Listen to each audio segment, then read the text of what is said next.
கர்த்தருடைய பரிசுத்த நாமம் மையப்படுவதாக. 30/3/2026 திங்கட்கிழமை கர்த்தரை நன்றியோடு துதிக்கிறேன், ஸ்தோத்திரிக்கிறேன். இந்த நாளுக்கான கர்த்தருடைய வார்த்தை ரோமர் 10:11. அவரை விசுவாசிக்கிறவன் எவனோ அவன் வெட்கப்படுவதில்லை. Anyone who trusts in him will never be put to shame. ஆண்டவரை நம்புகிற ஒருவன் மேலும் குற்றம் சுமராது. அதே நேரம் ஆண்டவரை நம்புகிற நம்பிக்கையினாலே வெட்கங்களை கர்த்தர் அவர்களுக்கு நீங்களாக்குகிறவர்.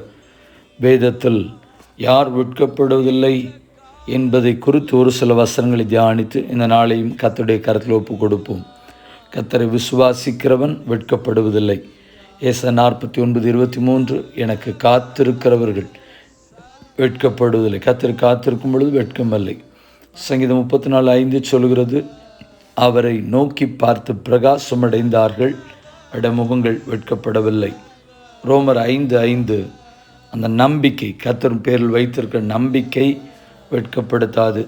சங்கீதம் 25:3 உமக்கு காத்திருக்கிற ஒருவனும் வெட்கப்பட்டு போவதில்லை.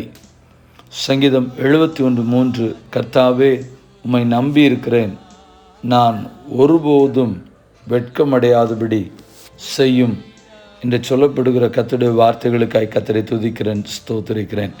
கண்களை மூடி ஜெபிப்போம். பரிசுத்தமுள்ள நல்ல தேவனே, இந்த ஆசீர்வதிக்கப்பட்ட புதிய நாளிலும் இந்த ஜெபத்தை என்னோடு இணைந்து செய்கிற தேவ பிள்ளைகள் யாராக இருந்தாலும் சரி, ஒவ்வொருத்தருடைய வாழ்க்கையிலும் வெட்கத்தை அனுபவித்த நாட்களுக்கு பதிலாய் சரியாய் அவளை மகிழ்ச்சியாக்க உம்முடைய கரங்களில் ஒப்பு கொடுத்து ஜெபிக்கிறோம்.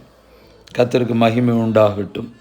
ஹல்லேலூயா. தேவ சமாதானம் உம்முடைய ஜனத்தோடு கூட இருக்கட்டும் அப்பா. கர்த்தருக்கு ஸ்தோத்திரம் உண்டாகட்டும். வெட்கங்களுக்கு தொடர்ந்து நீங்களாக்கி எந்த விதத்திலும் தலைகுனிவுகள் ஏற்படாதபடி, அவமானங்கள் ஏற்படாதபடி கர்த்தருடைய ஜனத்தை, கர்த்தரை நம்புகிற கர்த்தருடைய பிள்ளைகளை விலக்கி மறைத்து பாதுகாத்து கொள்ள பிதா குமாரன் பரிசுத்தாவின் நாமத்தில் ஜெபித்து ஜெபத்தை ஏறெடுக்கிறோம். எங்கள் பரிசுத்தமுள்ள நல்ல பிதாவே, ஆமென். வாழ்த்துக்களுடன் ஜெபங்களுடன் pastor Jebadas. WhatsApp 93453533730. May Jesus bless you all. ஏமேன். நேற்றைய கேள்வியும் பதிலும், தேவனுடைய ஆவி உங்களில் வாசமாக இருந்தால் நீங்கள் மாம்சத்துக்குட்பட்டவளாயிராமல் ஆவிக்குட்பட்டவளாயிருப்பீர்கள். யார் யாரிடத்தில் சொன்னது? அப்போஸ்தலனாகிய பவுல் ரோமாவில் உள்ள ஜனங்களுக்கு சொன்னது. ரோமர் 8:9. இந்த நாளுக்கான கேள்வி, உங்களுக்கு வெட்கம் உண்டாகும்படி இதை சொல்லுகிறேன். யார் யாரிடத்தில் சொன்னது?